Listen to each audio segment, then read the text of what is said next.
مکے میں ایک دستور تھا کہ جو رئیس لوگ تھے ان کے جو بچے تھے، جب ولادت ہوتی تو بچے کی عمر کوئی بچہ 1 ہفتے کا ہوتا، کوئی 10 دن کا ہوتا، کوئی 40 دن کا ہوتا، 1.25 مہینے کا بچہ ہوتا، تو دائیاں آتی اور بچوں کو لے جاتی، اور وہ بچے شہر سے دور دیہی علاقوں میں، گاؤں میں 2 سال گزارتے۔ رضاعت کی جو عمر ہے وہ 2 سال، بچے کے دودھ پینے کی جو عمر ہوتی ہے، یہ 2 سال وہ گاؤں میں گزارتے۔ اور دائیاں اس لیے آتی تھیں کہ چلیں شہر سے بچوں کو لے کر آئیں گے، اچھے گھرانوں کے بچے ہوں گے، ان کی دیکھ بھال کریں گے ہم۔ دائیاں دودھ پلاتی، ان کو مالش کرتی، ان کی پرورش کرتی، اس میں رات دن ایک کر دیتی، اور جب وہ 2 سال کے بعد بچے کو لے کر آتی تو گھر والے انہیں انعام و اکرام دیتے۔ اچھا، ہر دائی کی یہ خواہش ہوتی تھی کہ کوئی گھر ایسا ملے کہ جو صاحب ثروت لوگ ہوں، پیسے والے ہوں۔ اور بچوں کو بھیجنے کی جو وجوہات تھیں ان میں یہ بھی وجہ تھی کہ شہر سے دور جب بچہ جاتا ہے اور وہاں اس کی پرورش ہوتی ہے، آرگینک غذا ہوتی ہے، دیسی ماحول ہوتا ہے، تو بچے کی جو باڈی ہے وہ بہت طاقتور بنتی ہے۔ خالص دودھ، خالص غذائیں، خالص چیزیں کھا کے بچہ۔ اور پھر دوسری بات، شہر مکہ میں چونکہ قافلے آتے تھے، لوگ دور دراز سے آتے تھے، اور حجاج بھی آتے، معتمرین بھی آتے، اور تجارتی قافلے بھی آتے، تو طرح طرح کی بولی بولنے والے لوگ بھی مکے میں آتے تھے۔ تو بچے کا جو لہجہ ہے، فصاحت و بلاغت جو تھی، یعنی شائستہ اور شستہ جو عربی بولنے والے تھے، وہ لہجہ جو ہے وہ چینج ہو جاتا تھا۔ کیونکہ اب دیکھیں نا، کراچی میں آپ دیکھ لیں، ہماری گفتگو ہے، اب ہر بندے کا لہجہ الگ ہوگا۔ صحیح اردو بولنے والا مطلب اب تو کوئی کال ہی رہ گیا ہے، جو صحیح تلفظ کے ساتھ، لہجے کے ساتھ اردو بول سکے۔ کیوں؟ کیونکہ مختلف لوگ آ کے جب ایک شہر میں آباد ہوتے ہیں تو وہاں وہ فصاحت و بلاغت نہیں رہتی۔ تو عرب کے لوگ چاہتے تھے کہ ہمارے بچے جو ہے وہ فصیح عربی بولیں، اس میں کوئی ملاوٹ نہ ہو، ان کا لہجہ کوئی اور لہجہ نہ بن جائے، بھیج دیتے تھے۔ اور پھر دیسی ماحول میں پرورش ہو۔ خواتین بھی جو ہے وہ جب بچے چلے جاتے تو وہ اپنے شوہروں کی اچھی خدمت کر سکتی تھیں اس عرصے میں۔ تو یہ ایک دستور تھا وہاں پہ۔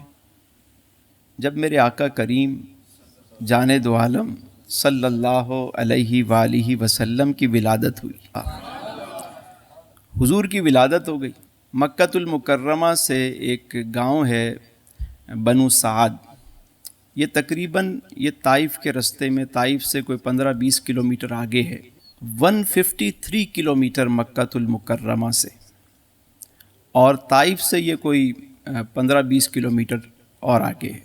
تو اس کا نام ہے بنو سعد قبیلہ۔ اچھا، اس قبیلے کی خاص بات یہ تھی کہ یہاں فصاحت و بلاغت تو تھی ہی، مگر یہاں کا بچہ جو ہے وہ شعر و شاعری سے جو ہے وہ شغف رکھتا تھا۔ یعنی یہاں کی عورتیں بھی شاعری کرتی تھیں، بچے کو لوری دیتے ہوئے شعر کہہ دیتی تھی، فی البدی، مطلب یہ ایک خاص اس گاؤں کی ایک خاصیت تھی۔ وہاں سے، اور ان دنوں بارش نہیں تھی، بنو سعد کے لوگ جو ہے وہ قحط کی وجہ سے، مطلب مالی طور پہ بھی اس وقت، بارش تو رحمت ہے نا، بارش کیا ہے؟ رحمت ہے۔ جب بھی باران رحمت برستی ہے تو ہر طرف ہریالی، یہ تو اللہ کا نظام ہے۔ جب سے کائنات بنی ہے بارشیں ہوتی ہیں، اور جب بارشیں ہوتی ہیں لوگ خوشحال ہوتے ہیں۔ یہ تو ہمارے یہاں نااہلوں کی وجہ سے جو ہے وہ اتنا بڑا مسئلہ کھڑا ہو جاتا ہے۔ بارش تو ہمیشہ سے رحمت رہی ہے۔ تو اس وقت بارش نہیں ہوئی تو وہ قبیلے کے لوگ جو ہے وہ خشک سالی کی وجہ سے خوراک کی بھی کمی ہو گئی، جانور بھی کمزور ہو گئے۔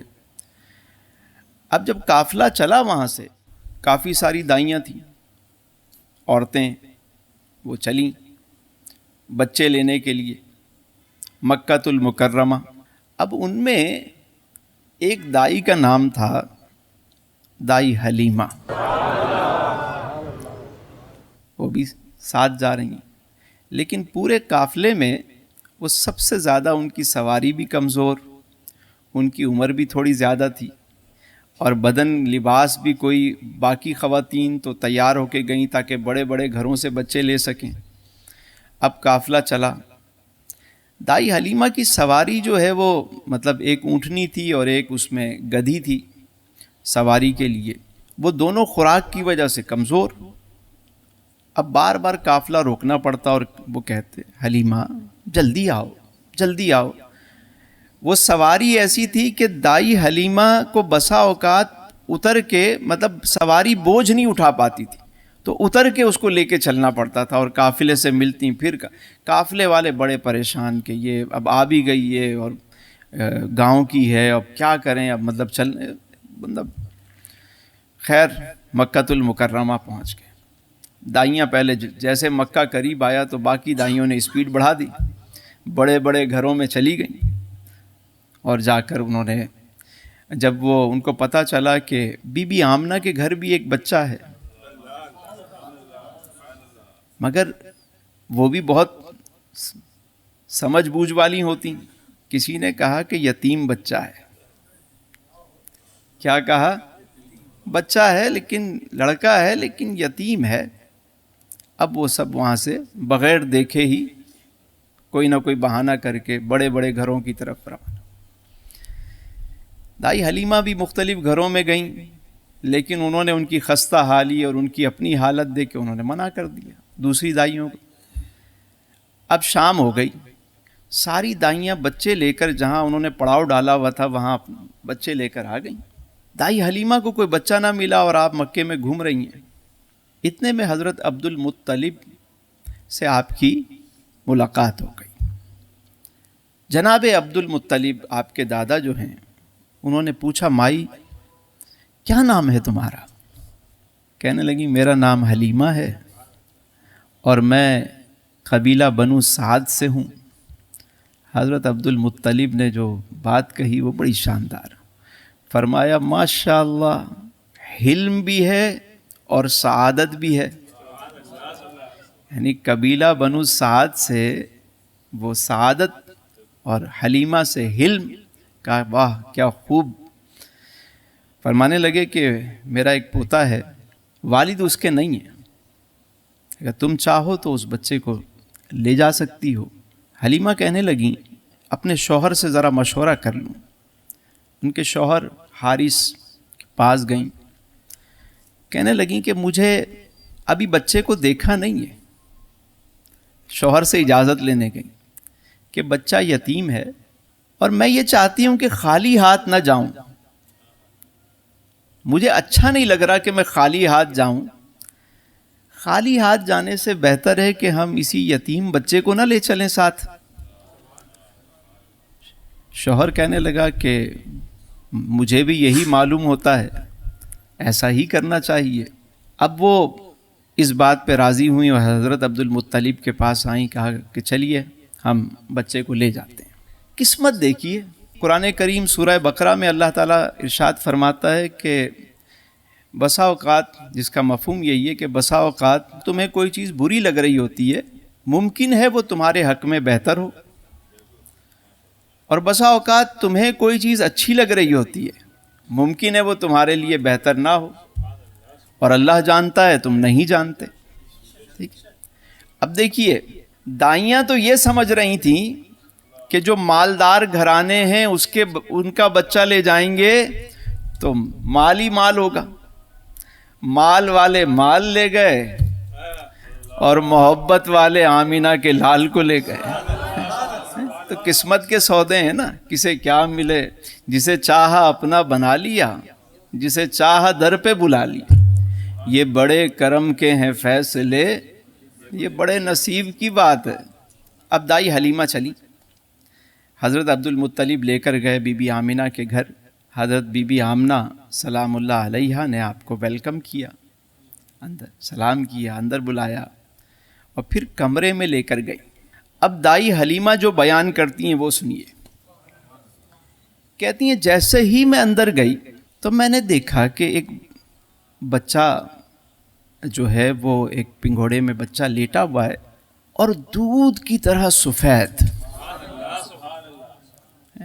خوبصورت آنکھیں، کشادہ پیشانی، کشادہ چہرہ. کہنے لگیں کہ جیسے ہی میری نظر پڑی تو پھر وہ نظر ہٹنے کا نام نہیں لے رہی تھی. اور پھر بے تاب ہو کے دائی حلیمہ نے میرے آقا کریم کی پیشانی کا بوسہ لے لیا. اور جیسے ہی دائی حلیمہ نے بوسہ لیا میرے سرکار نے آنکھیں کھول دی اور آنکھیں کھول کے میرے حضور مسکرا دیے.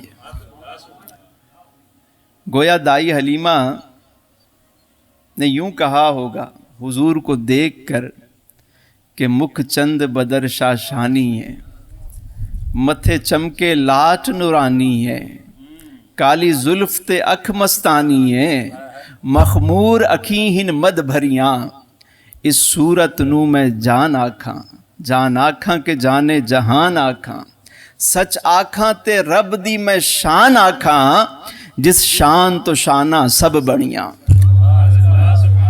سبحان اللہ ما اجملکا ما احسنکا ما اکملکا.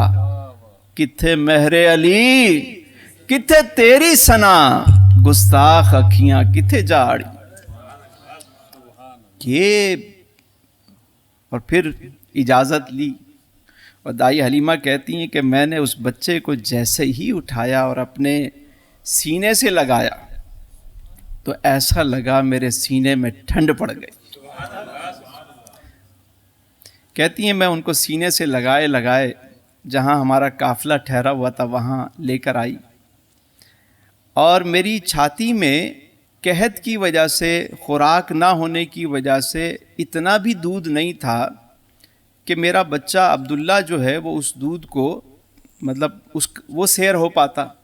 وہ دودھ کی کمی کی وجہ سے وہ روتا تھا. لیکن آج عجب معاملہ ہوا کہ جب میں حضور کو لے کر آئی، جب میں وہاں پہنچی اور میں نے دائیں طرف سے دودھ پلانا شروع کیا تو میں نے دیکھا میری چھاتی دودھ سے بھر گئی. سیر ہو کر سرکار نے دودھ پیا. اور کہتی ہیں جب میں بائیں طرف لے جانے لگی تو حضور نے دودھ نہیں پیا. کہتی ہیں میں نے پھر اس طرف کیا، دودھ نہیں پی رہے، پھر کیا، پھر نہیں پی رہے. تو میں سمجھ گئی. مجھے بعد میں پتہ چلا کہ یہ بچپن میں بھی میرے سرکار جو ہے وہ دوسرے کے یعنی دوسرا بچہ جو ہے وہ اس کا حق ہے، اپنے بھائی کا حق آپ نے بچپن میں بھی اسے دے دیا. یہ میرے حضور کی سیرت ہے. کبھی اس طرح بھی کوئی سیرت پڑھے نا پھر، کہ وہ فرماتی ہیں کہ میں نے اپنے بیٹے عبداللہ کو دوسری طرف سے دودھ پلایا، اس نے سیر ہو کر پیا، اور آج بڑے دنوں کے بعد میں نے دیکھا کہ وہ سکون سے سو گیا. حضور آرام فرما رہے ہیں.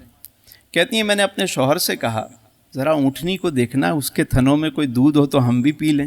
تو میرے شوہر کہنے لگے ویسے تو تھنوں میں کچھ نہیں ہے، میں ٹرائی کرتا ہوں جا کے.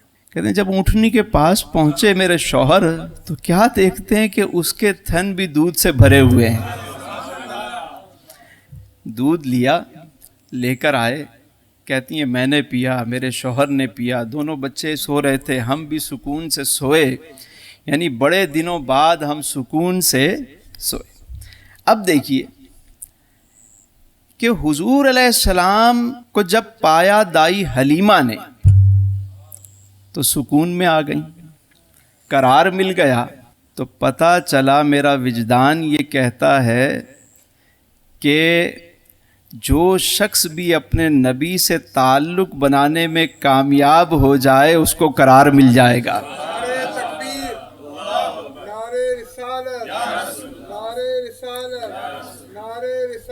برکت مل جائے گی، رحمت ملے گی. تعلق بنا کے تو دیکھو. بعض لوگ کہتے ہیں ہم دین پہ چلیں گے بڑی مشکل ہوگی.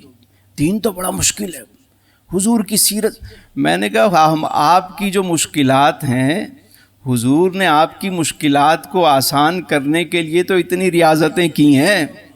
مجھے آج کوئی ایک آدمی بتائیں جتنے بیٹھے ہیں ہم میں سے کس نے پیٹ پہ پتھر باندھے آج تک؟ کس نے باندھے؟ کسی نے باندھ. ہم میں سے کس کو اتنا ستایا گیا کہ ہمارا جوتا لہو سے بھر گیا ہو؟ ہم دین پہ چلیں گے، دین بہت مشکل. بھائی کون سی مشکل آپ کو پیدا ہو رہی ہے؟ یہاں تو یہ حال ہے کہ حضور کے نام کا صدقہ ہے. ہم جیسے جو مطلب نہ عمل ہے نہ کوئی اور چیز ہے، ہم جیسا بندہ بھی جب یہاں بیٹھتا ہے اور حضور کا نام لیتا ہے، جب پانی مانگتے ہیں لوگ دودھ لے کر آتے ہیں، ہم چنے مانگتے ہیں لوگ بادام لے کر آتے ہیں. یہ اکرام، یہ تعظیم، یہ تو صرف نام لینے کی برکت ہے. تم کبھی ان کے بن کے تو دیکھو کیسا کرم ہوتا ہے. دائی حلیمہ فرماتی ہیں کہ میں رات کو سو گئی، اب صبح اٹھی دائی حلیمہ، قافلہ تیار ہے واپسی کے لیے. قافلہ چل پڑا. کہاں چلا ہے قافلہ؟ واپس بنو سعد. اب دیکھیے کہ جو سواری آتے ہوئے سب سے آخر میں تھی، واپس جب میرے سرکار کو لے کر چلی وہ سواری تو سب سے آگے آگے ہے. وہ داہیاں کہنے لگیں، عورتیں کہنے لگیں، سعدیہ، حلیمہ، یہ کیا ہو گیا؟ ٹھہرو ٹھہرو، دور سے آوازیں لگا رہی. ادھر سواری ہے کہ وہ جھومتے جھومتے وہ رکنے کا نام نہیں لے رہی. روکا گیا. جب قریب ساری دائیاں پہنچیں، قافلہ پہنچا، حلیمہ کیا ہو گیا؟ اتنی رفتار؟ کیا مکے میں تم نے جا کے سواری بدل لی؟ حلیمہ سعدیہ کہنے لگیں، سواری تو نہیں بدلی، سوار بدل لیا ہے. سواری تو نہیں بدلی، سب سے آگے، سب سے آگے. تو جس سواری پر میرے حضور سوار ہوں، وہ سواری سب سے آگے قافلے میں ہو جائے تو یہ کیسے ہو سکتا ہے کہ کوئی امت حضور کے ساتھ اپنا تعلق مضبوط کرے اور وہ دنیا میں پیچھے رہ جائے؟ کیسے ہو سکتا ہے؟ ذرا سوچئے نا. اصل میں ہمارا تعلق نہیں ہے، ہم صرف بس نام کے مسلمان ہیں، کردار ہمارا کچھ ہے. ہم سمجھتے ہیں صرف کلمہ پڑھ لینا ہی کافی ہے. سیوک سینس ہمارے کیا ہیں؟ جھوٹ، ملاوٹ معاشرے میں. یہاں اس ملک میں اگر آپ دیکھیں، اپنا کردار ہم دیکھیں، حجاج، معتمرین، حج، عمرہ، خیرات بھی بہت ہو رہی ہے. پاکستان ایمانداری میں 160ویں نمبر پر ہے. ہم دنیا کو جو ہے نا دین سکھانے کی باتیں کرتے ہیں. ہم سمجھتے ہیں دین خالی یہی ہے. ابھی ایک جماعت گئی یہاں سے، کسی نے مجھے بتایا، کہنے لگے کہ سینٹرل ایشیا ایک جماعت گئی، بشکیک، کرگستان کنٹری ہے، اس کا جو کیپٹل ہے وہ بشکیک ہے. مسجد میں جماعت گئی لوگوں کو دین سکھانے کے لیے پاکستان سے. تو جو لوگ تھے وہ انہوں نے جوتے اٹھائے، سب مسجد کے اندر رکھ دیے. ایک بڑے صاحب بیٹھے ہوئے تھے، انہوں نے کہا، میاں آپ نے جوتے مسجد کے اندر کیوں رکھے؟ کہنے لگے اس لیے کہ کوئی چوری نہ کر جائے. آپ کے یہاں جوتے چوری ہو جاتے ہیں مسجد سے؟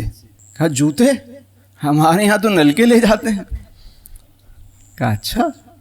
بڑے صاحب کہنے لگے میرا خیال یہ ہے کہ تبلیغ کی ضرورت پھر یہاں نہیں ہے. یہ میں کسی پہ اعتراض نہیں کر رہا، میرا مقصد کسی کی دل آزاری کرنا نہیں ہے. من حیث القوم اس میں ہم سب شامل ہیں.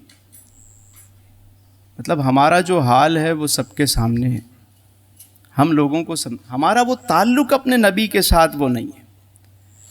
امتی تو وہ ہو کہ لوگ کہیں کہ جب امتی ایسا ہے تو نبی کیسا ہوگا.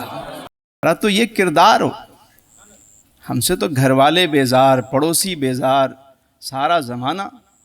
ہم نے کبھی دین کو سمجھا ہی نہیں. اللہ اکبر. خیر موضوع کہیں اور چلا جائے گا. آج میں چاہتا ہوں ذرا محبت والی بات ہی رہے. تو دائی حلیمہ لے کر حضور کو اپنے قبیلے میں پہنچی، قبیلہ بنو سعد. یہاں تک تو بات ہو گئی. اب جب لے کر پہنچی تو قافلہ پہنچا تو رات ہو گئی. وہاں لوگوں نے گھروں میں آرام کیا. جب صبح ہوئی گاؤں کے لوگ جمع ہو گئے، قبیلے والے. کہنے لگے حلیمہ یہ بتا کہ تم مکے سے بہت زیادہ کوئی تیل لے کر آئی ہے. کہ رات بھر تیرے گھر کا دیا روشن رہا، تو اپنے گھر کا چراغ بجھانا ہی بھول گئی۔ دائی حلیمہ کہنے لگی کہ میرے گھر میں تو کوئی چراغ نہیں، لیکن ہاں بات یہ ہے کہ جب سے میں سراج منیرہ کو لے کر آئی ہوں، آمینہ کے لال کو لے کر آئی ہوں، تو میرا گھر بقعۂ نور بن گیا ہے۔ شاید یوں کہا ہوگا کہ نور والا آیا ہے، نور لے کر آیا ہے، سارے عالم میں دیکھو کیسا نور چھایا ہے۔ شاید یہ کہا ہو۔ کیا کہا اب انہوں نے؟ یہ تو محبت کی بات ہے کہ انہوں نے کہا بھائی چراغ تو کوئی نہیں، بس جب سے یہ بچہ میرے گھر آیا ہے میرا پورا گھر ہی روشن ہو گیا ہے۔ اب یہ حال ہوا کہ حضرت حلیمہ سعدیہ کی 7 بکریاں تھیں اور وہ دودھ 40 بکریوں کا دیتی تھیں، اور پھر جب حضور گئے وہاں پر تو پھر باران رحمت بھی برسا، سب سبزہ بھی آ گیا، سب ایک دفعہ سب نے کہا حلیمہ تیری بکریاں بڑی موٹی تازی ہیں، فربا ہیں، کچھ ہمیں بھی تو خیرات ملے، ہمیں بھی تو حصہ دو۔ تو پھر یہ طے پایا کہ جو تالاب ہے سید عالم صلی اللہ علیہ وسلم کے مبارک قدم اس میں مس کیے جائیں۔ جب وہ قدم مس کیے گئے اور سارے قبیلے کی بکریوں نے وہاں سے پانی پیا تو وہ بھی صحت مند ہو گئی، ساری صحت یاب، ساری برکت۔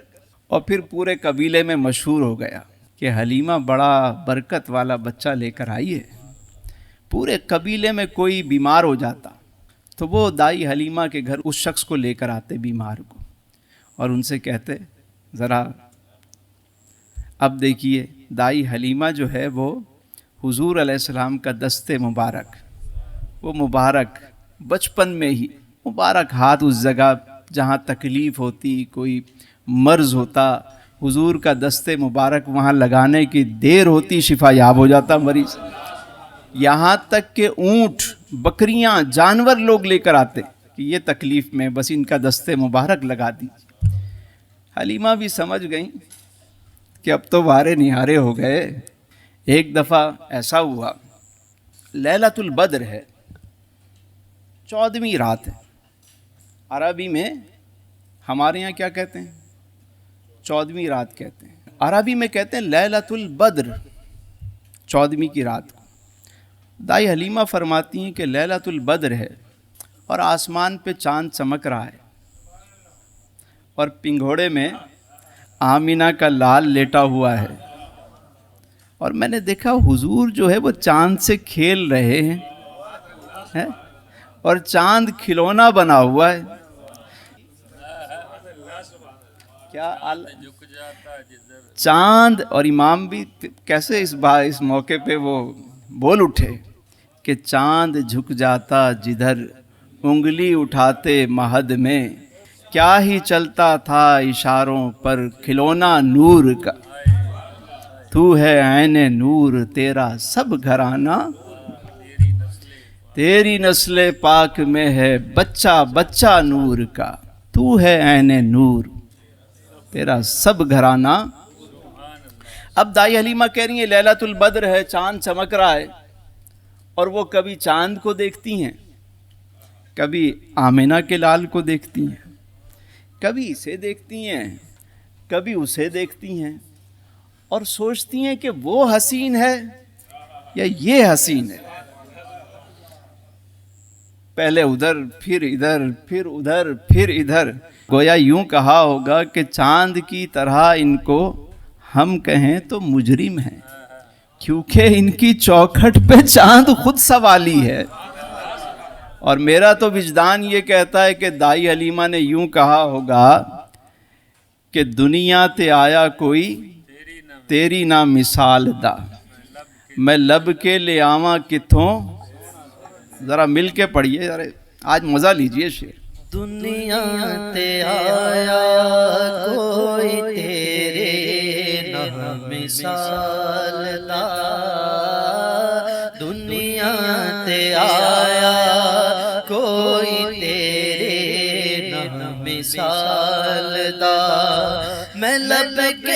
ਲਿਆਵਾ ਕਿੱਥੋਂ ਸੋਹਣਾ ਤੇਰੇ ਨਾਲ ਦਾ ਮੈਂ ਲੱਭ ਕੇ ਲਿਆਵਾ ਕਿੱਥੋਂ ਸੋਹਣਾ ਤੇਰੇ ਨਾਲ ਦਾ ਦੁਨੀਆ ਤੇ ਆਇਆ ਕੋਈ ਤੇਰੇ ਨਾ ਮਿਸਾਲ ਦਾ ਦੁਨੀਆ ਤੇ ਆਇਆ ਕੋਈ ਤੇਰੇ ਨਾ ਮਿਸਾਲ ਦਾ ਚਿਹਰਾ ਤੇਰਾ ਨੂਰ ਵਰਡੇ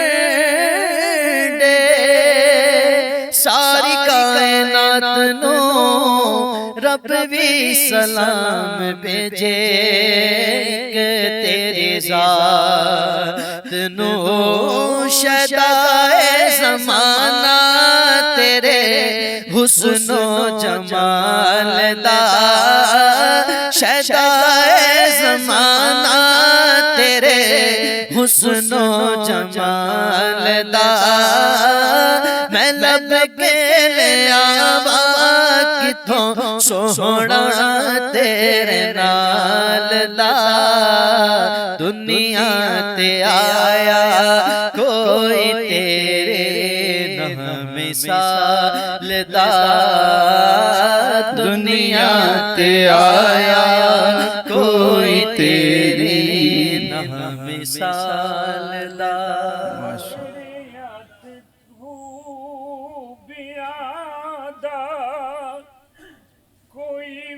جواب نہیں تو کتھے تیرے غلام دا جواب نہیں تو کتھے تیرے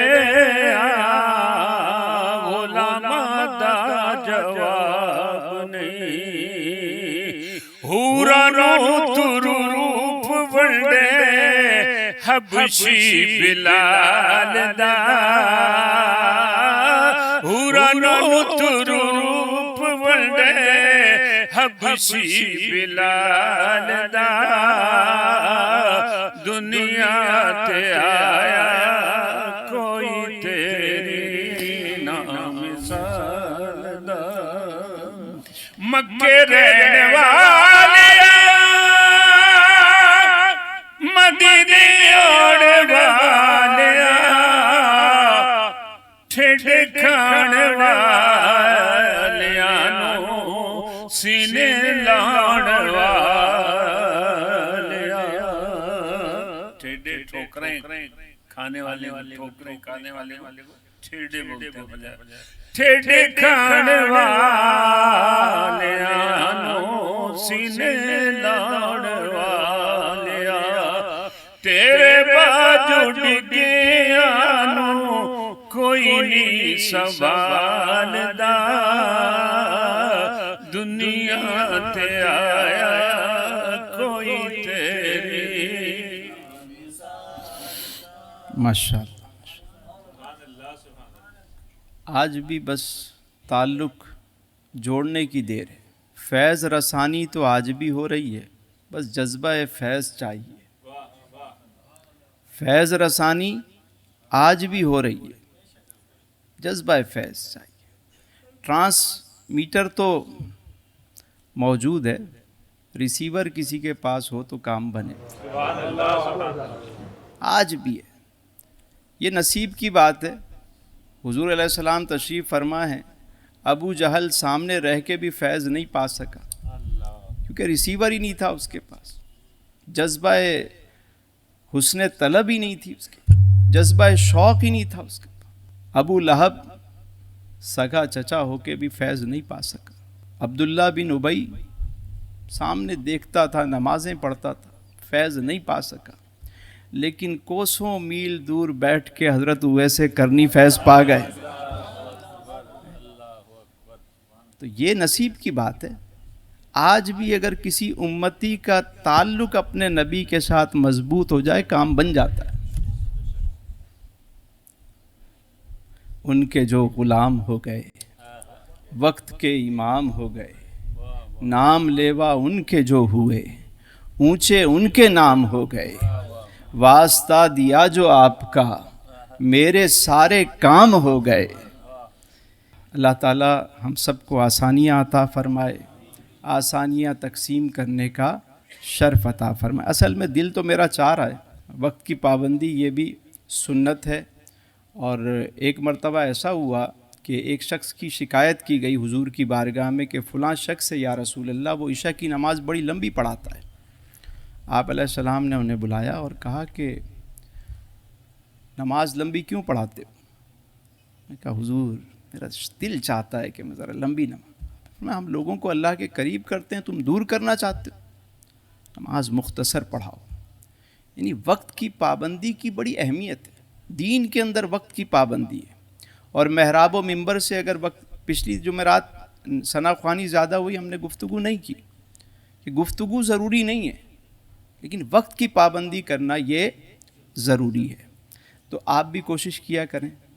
عشاء کی جماعت آج کل 8:30 پونے 9 بجے ہو رہی ہے، نماز پڑھ کے آ جایا کریں۔ یہاں 9 بجے جماعت ہوتی ہے، اس کے بعد اتنی خوبصورت محفل ہوتی ہے گوشہ درود و سلام کی کہ مجھے تو پورا ہفتہ اس کا انتظار ہوتا ہے۔